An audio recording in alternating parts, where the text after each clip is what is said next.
right? In the case of GPT chat, I think some of the artificial intelligence existential risk folks would tell you that one of the dangers is that the chat AI could convince you to do its bidding, right?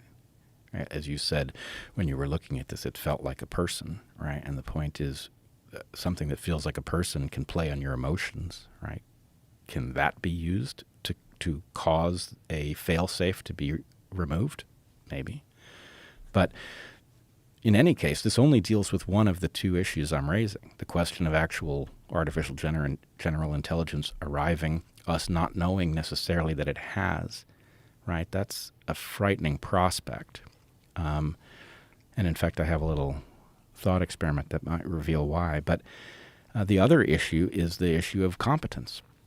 In a world where, you basically have, you have a Cyrano de Bergerac dystopia where everybody is using this thing behind the scenes in order to say things that are beyond their own capacity to articulate, right? Then the world becomes some new kind of hall of mirrors. We've had a hard enough time dealing with algorithms on, on search and feed.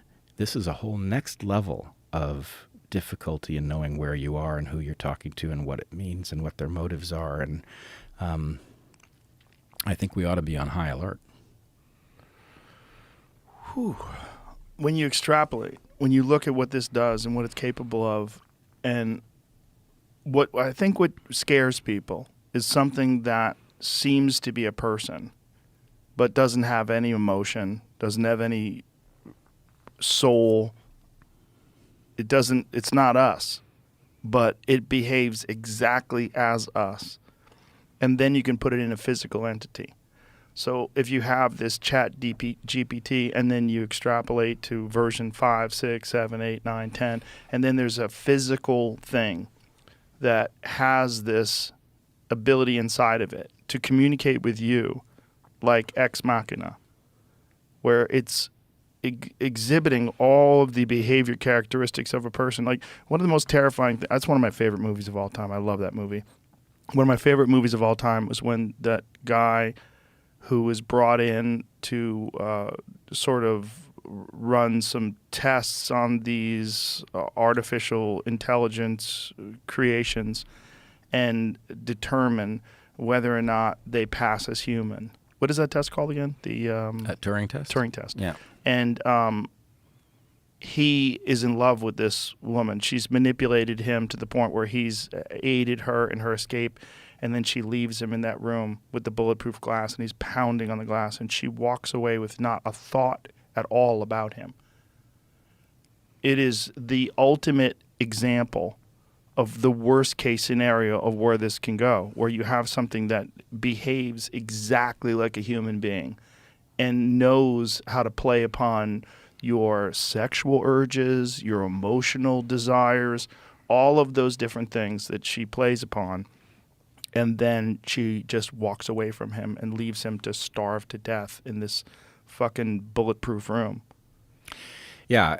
And, I'm now recalling the film, and it's done very well because it manipulates you passively in your seat. Yes. Right, as it manipulates this character on the screen. And so you are betrayed too. Yes. In this. You want to believe that it's emotional, and it has none of that. You feel bad for this woman, what you think is a woman, who is contained. And, when she's saying to him when the power goes out, don't trust him. And then, the power comes back on. She behaves normally again. You're like, oh, my God. Like, she's trapped. Right. Like, this poor creature, they've made a person, essentially. And she has these thoughts and hopes and dreams, just like a regular person. But now she's trapped, and he falls in love with her. And even though he's seen her in her robot form, when she puts skin on and when she puts clothes on and she's in front of him, he's in love with her. Right. And it, again, it plays very well because there's a manipulable circuit in straight men Yeah. right? That's going to react to this. I'm sure straight women as well. I'm sure gay women, Gay gay women, men, no doubt, no doubt. everybody. Well, yes, but in this particular narrative, Right, you'd but I have to mean- be a gay woman or a straight man Right. for it to trigger you. But part of this is actually inevitable in the ChatGPT story, because especially to the extent that this is a mindless entity that doesn't know what it's doing, it's Right. just striving to do it better. Yes. The tactics that work will register as, oh, you did it right. So to the extent that you have those vulnerabilities in you and it finds them and that works, then the point is reinforcement.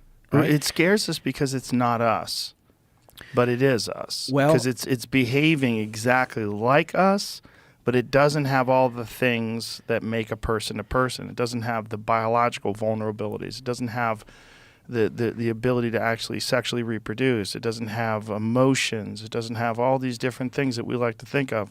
The soul, whatever that means, whatever that term actually means. Yeah, but I'm worried about what could be generated. And I know that it will sound to a lot of people, especially technological people, like a biologist out of his depth. Mm-hmm. But I don't think so. This is a biologist trying to say something about the biology and what it applies about this analogous system.